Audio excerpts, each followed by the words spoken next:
Minister Malcolm, when you broke with Elijah Muhammad back in March, you said it was because the black Muslims were too narrowly sectarian and inhibited, and because Elijah Muhammad had become blindly jealous of you and the personal following you had gathered.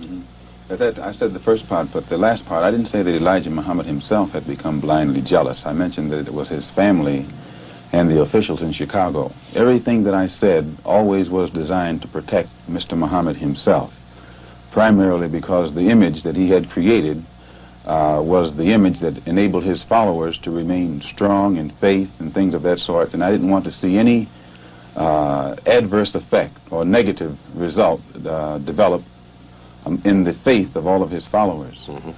But actually, despite the fact that I tried to protect the Muslim movement, if you'll notice, they used their newspaper to slander me and to label me as a hypocrite and as a rebel, and Mr. Muhammad himself said that I defected.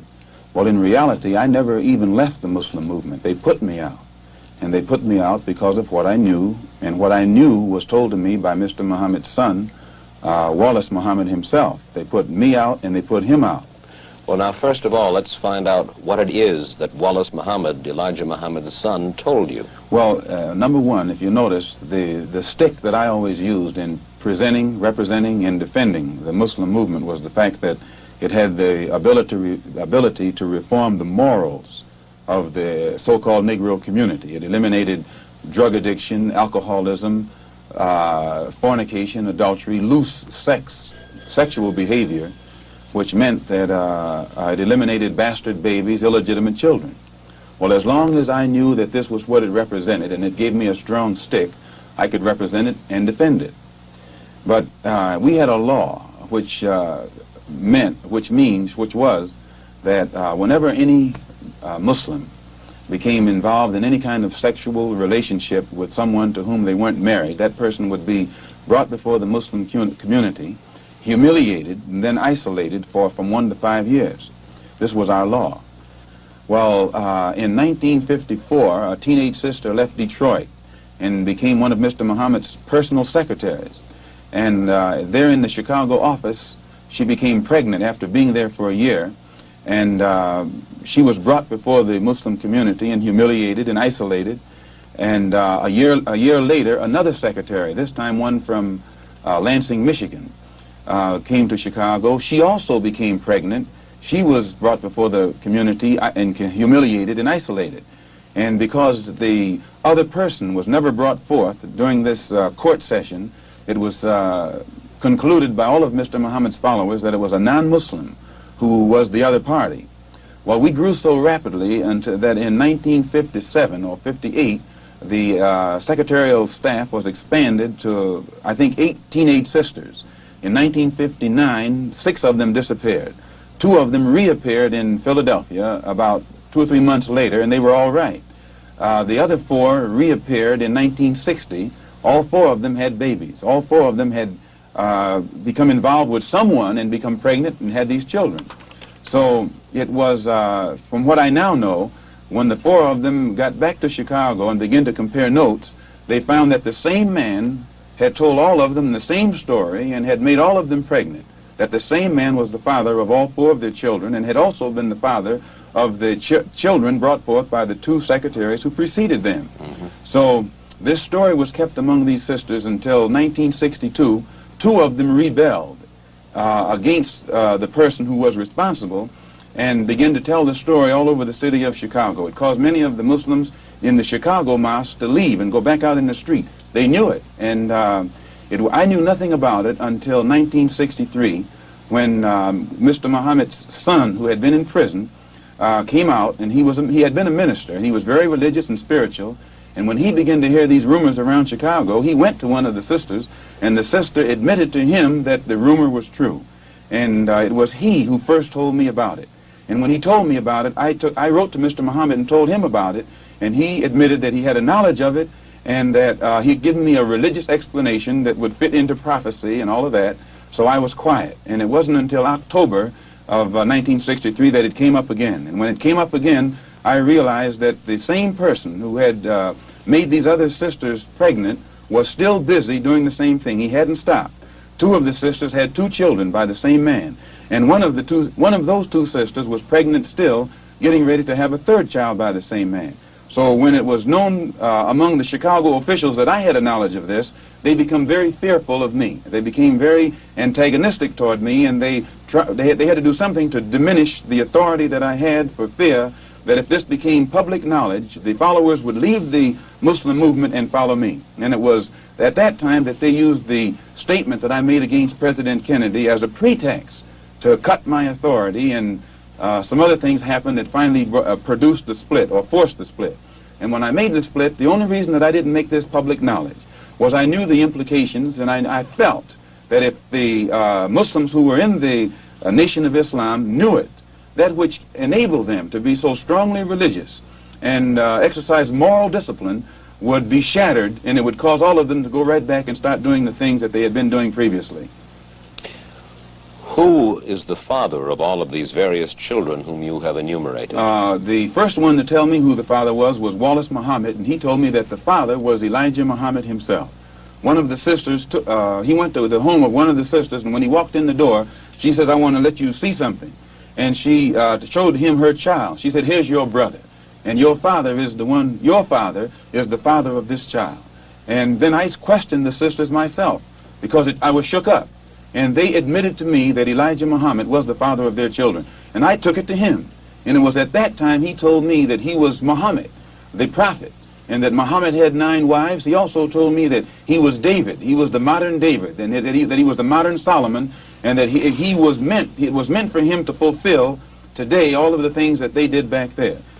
And how many of these illegitimate children did he father with the sisters? Well, he made 6 sisters pregnant. They all had children. 2 of those 6 had 2 children.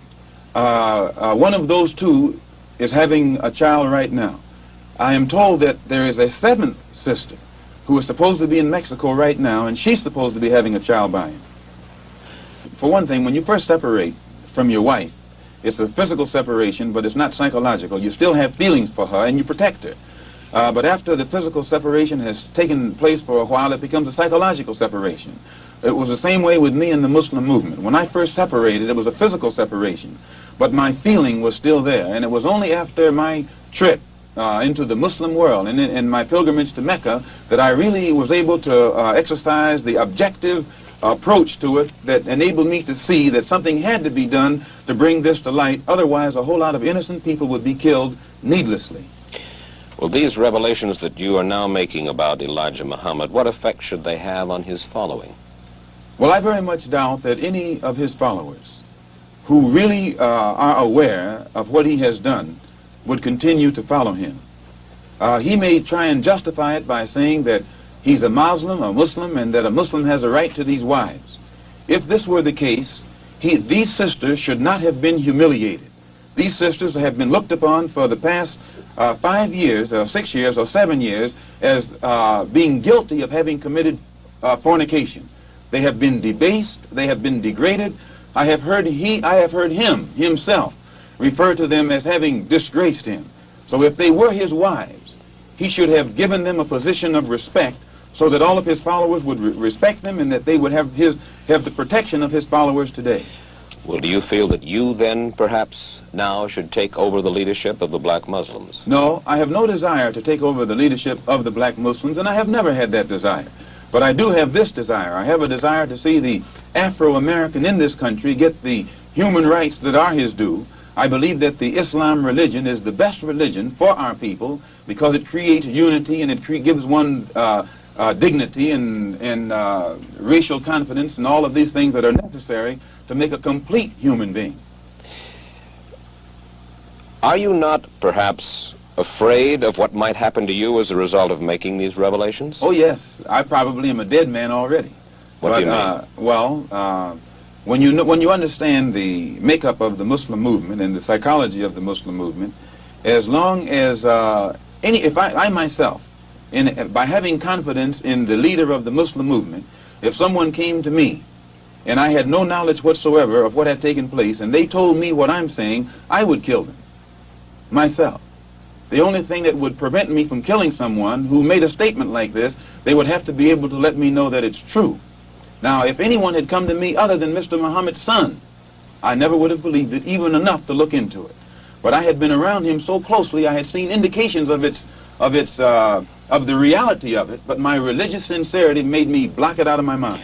Have you received threats on your life? Oh, yes. I first received threats on my life in December. In December. No, not in December, in January. When it first became known that I had come back to New York and told the captain of the Fruit in New York, who was my right-hand man formerly, and also the secretary of the New York Mosque and the minister in Boston, when it became known that I had told them, then an effort was made to shut me up. One brother encouraged to go out to my house and shut me up. And fortunately, it was a brother who was well capable of doing so, but it was a brother who was highly intelligent. He was academically equipped to think for himself. And what he was told to do didn't add up. And fortunately, he was the one who put out a feeler to me to find out what was wrong. And I opened his eyes. And then he opened the eyes of the same crew whose job it is to do this kind of work. You mean he was going to kill you? Oh, yes. One of them was, an attempt was made to get one of them to wire my car with an explosive. That one is with me right now. Well, fortunately, while I was among the Muslims, I never lived beyond my means, and I have learned how to live within means. And I still have the clothes that that was provided for me at that time. I'm in the house that was provided for me, although we're in a court battle, they're trying to get it back. And I have made this statement to them concerning the house, that they could have it. If they would take me back, that they would permit me to come before the Muslim movement, the rank and file, and explain or defend myself against all of the charges that they've made against me, they could have the house. But they are going contrary to their own laws by standing up in the mosque and indicting me, but never giving me a chance to defend myself. And they say that no one can judge me but Mr. Muhammad. In this case, Mr. Muhammad can't sit as judge because he's involved in the case. Elijah Muhammad says of the Muslims, "We carry no arms, and we do not seek to win victory with arms. We do nothing to others that we would not have done unto us." The two brothers were sent after me with revolvers by Joseph, the captain of the Fruit in New York. They were armed. When a Muslim is attacked, and you'll find this to be the pattern, when the Muslims were attacked in Monroe, Louisiana, Elijah Muhammad gave no signal to anybody across the nation to come to the defense of their brothers. When our brothers were attacked in Los Angeles, again, Elijah Muhammad gave no signal to anybody to come to the defense of those brothers. Never have the Muslims anywhere in the country gotten any kind of instruction from the national office or headquarters on how to defend themselves when they are attacked by outsiders. The only times the Muslims have ever been given any instructions to commit violence is when that violence is directed against a fellow Muslim. His followers are violent against Negroes. Against Negroes? Yes, his followers will go out and attack another Negro, like they will attack me, or they will brutalize a fellow Muslim who breaks the law. But you don't find those same followers going out and becoming involved in the Negro struggle in any way whatsoever. Now, the violence that he accuses me of is my tendency to want to participate in the struggle of the Negro at all levels. This is what he calls violence. One question before we go further with that. Has Wallace Muhammad left the black Muslims? Wallace Muhammad was put out of the Muslim movement right along with me. As far as you are concerned, you will accept the fealty, if you will, of any Negro anywhere under any conditions? You have to define fealty. You want them to give you their loyalty. Not me, their loyalty. I'm not seeking for the loyalty of any Negro, but I am seeking that for Negroes to learn how to be loyal to themselves. And when the Negro learns how to be loyal to himself, our problem is pretty well solved. Minister Malcolm, you have suggested that there are all kinds of movements in Harlem growing that you and I don't know about? Oh, yes. Frustration itself has been sufficient, all that was necessary to make Negroes realize the importance of banding together. and Negroes are banding together. Banding together in what kind of movements? Different kinds of movements, all kinds of movements, and they remain almost invisible. They remain almost unknown, but yet they are there. When I say invisible, I mean invisible in the sense that their existence is unknown, and no matter how much you try and track them down, you can't find them. And never try and find them through the Negro leaders. The Negro leaders are famous as apologists. If you recall, one of the most famous Negro leaders in 1959 was asked by you about the black Muslim movement. And he said he knew nothing about it. And the next moment you flashed a picture on the screen with him shaking hands with me. So if you will recall. So this is their policy. This is their attitude or their reaction. They never know what's going on in the Negro community. And what form will the activities of these various so-called invisible movements take in Harlem this summer? An example, Commissioner Murphy. Almost every statement that Commissioner Murphy makes would give you the impression that he's encouraging the police, rank-and-file policemen, that to take whatever method or measures necessary to hold the Negroes in check.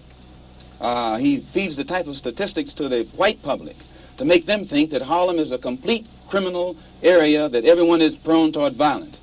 This gives the police the impression that they can then go and brutalize the Negroes or suppress the Negroes or even frighten the Negroes. Whenever something happens, 20 police cars converge on one area. This doesn't frighten Negroes. So it means that someone is either misinforming Commissioner Murphy and making him use tactics this year that he would not use 4 years ago or that the former policeman Kennedy would not use. And this force that is so visible in the Harlem community creates a spirit of resentment in every Negro. They think they're living in a police state and they become hostile toward the policeman. They think that the policeman is there to be against them rather than to protect them.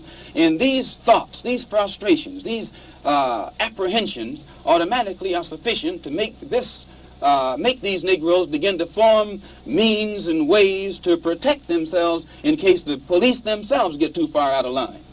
You have called for self-defense units, rifle clubs, Oh, yes. ready to execute on the spot those who threaten Negroes.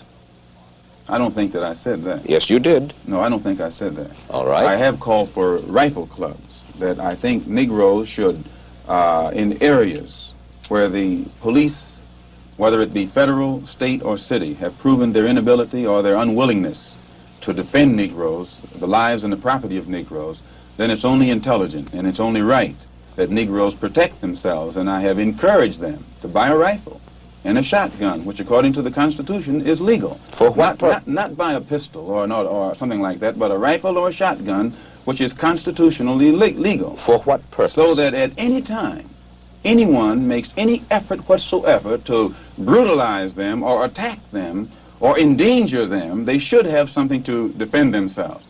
And in a country that spends, I think, $50 billion a year for defense alone, I'm shocked that there's apprehension over Negroes trying to do something to defend themselves. Well, who will determine when the Negro is endangered? I think that if the government is concerned, instead of being so worried about what the Negro is going to do, the government should stop dragging its feet and take the initiative necessary to eliminate the injustices that frustrate Negroes and drive them into a method of defense such as this. You've said, Minister Malcolm, you have to expect the Negroes to rise up sooner or later. Oh, yes. What does that mean? Well, just the same thing that it meant in South Vietnam and these other places where you find oppressed people. Sooner or later, they rise up against the oppressor. When the Jews were being brutalized in Poland, there came a time when they couldn't take it anymore, and they fought back. They didn't have too much to fight with, but they fought back. And I think every oppressed people, no matter how meek and humble they are, after you drive them so far, they're going to strike back. Well, does that mean that you expect to organize battalions or paramilitary units in various Negro ghettos around the country and establish this coming summer for violent action? No, but I think that most Afro-Americans, so-called Negroes, have reached the point of no return and are taking it upon themselves to be prepared if the necessity ever arrives where they will have to do something to defend themselves. Well, there was talk a month ago, you remember, of a group in Harlem called the Blood Brothers, who left the black Muslims when you did, and then later parted company with you we are told, because the tactics that you espoused were too mild. What do you know of them, the Blood Brothers? Well, I certainly wouldn't apologize for them. I think that the approach, if such a group as Blood Brothers exists... Does it? I say, well, I think all Negroes are blood brothers. Every Negro I know is my blood brother. Oh, but Minister Malcolm, we're talking about a group said to number up to 400, probably more, who confess themselves to be anti-white as you are. They disbelieve in nonviolence as you do. One group among them is said to believe in violence, even in murder, almost for violence sake. Another group among them are said to believe in violence only for retribution, to strike back. Well, if such a group as the Blood Brothers exists, it doesn't shock me. I would only be shocked at white people being shocked, because the conditions that prevail, Mike Wallace, are such that it's a miracle that such group hasn't formed a long time ago. But do they exist, to your knowledge? I think every Negro in Harlem is a blood brother, whether he admits it or not. Where you find dissatisfied Negroes, that's Harlem. And whereas 20 years ago, when you'd have a little race riot, it was confined to a community. Today, Mike, if you have any kind of racial explosion, it will engulf the entire city, and it will have a chain reaction effect of spreading from city to city and on an international scale from country to country. And I, for one, would not like to see it happen, but I am a realist enough and I'm man enough to face the fact that the potential ingredients for this explosion exist, and I will never try and make the public think that it doesn't exist. Well, when you walk through the streets of Harlem, you hear this comment and that comment, and you get the impression that everybody is ready. They have arms? I think Harlem has always been armed. Do you look for violence in Harlem this summer? Yes, I do look for violence. When you say Harlem, mind you, Harlem is New York City. Queens is Harlem. Brooklyn is Harlem. The Bronx is Harlem. Westchester is Harlem. I mean, could you not become the leader of this kind of a group? Which kind of a group? A violent group. It's not a case of becoming a leader of a violent group. I don't think any group, even that's ready, wants violence. It's a case of... Is this not, Minister Malcolm, a call to action of sorts that you are raising here and now? I don't have to raise a call to action. And this is what I'm trying to make white people see. They have lost their ability to be objective where the race problem is concerned, primarily because they know that no real meaningful results have come from the Negro struggle. And in defense of this, they always call it or label it violence. You really believe that any meaningful result is going to come from violence? It's not a case of violence. I think that, see, if you could get away from looking at it as violence, then you would be objective and see that actually all it is a tendency to react to what they are confronting. White people don't realize how frustrated Negroes have become. I think they have come to understand the Negro's frustration, but they are also of the opinion that no good can possibly come from violence. If they are of that opinion, Mike, if you think that the powder keg that's in your house is going to explode under certain conditions, either you have to remove the powder keg or remove the conditions. You can't stand there and label the powder keg as an enemy when you have the ability or have it within your power to change the condition, and it won't explode. Do you know of any contingency plan for action? No. I know of none. But I don't think if you go and study the history of oppressed people, usually their initial action is not a plan. Usually it's a reaction, and it's on the part of a few, and then everybody gets right on in with it. And I think you'll find that if Negroes ever have to resort to any kind of physical action to defend themselves, many white people will be on the side of Negroes. Many white people are fed up with what the Negroes suffer. And this is what I had to become aware of on my pilgrimage to Mecca. I could see then that there are many white people in this country who will side with the Negro in whatever he has to do to protect himself. You have changed your attitude about the white man in the United States to some extent. Well, I've broadened my scope. Travel broadens your scope. It gives you a wider understanding.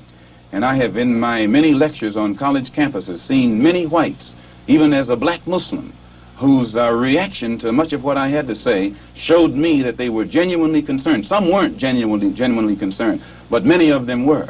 And this element is increasing. But that's a considerable change of opinion in Malcolm X. No, today I'm speaking for myself. Formerly, I spoke for Elijah Muhammad. And everything I said was, Elijah Muhammad teaches us thus and so. I'm speaking now from what I think, from what I have seen, from what I have analyzed, and the conclusions that I have reached. Then the white man is no longer the devil, and he is no longer bound to be evil. The Holy Quran teaches us to judge a man by his conscious behavior, by his intention.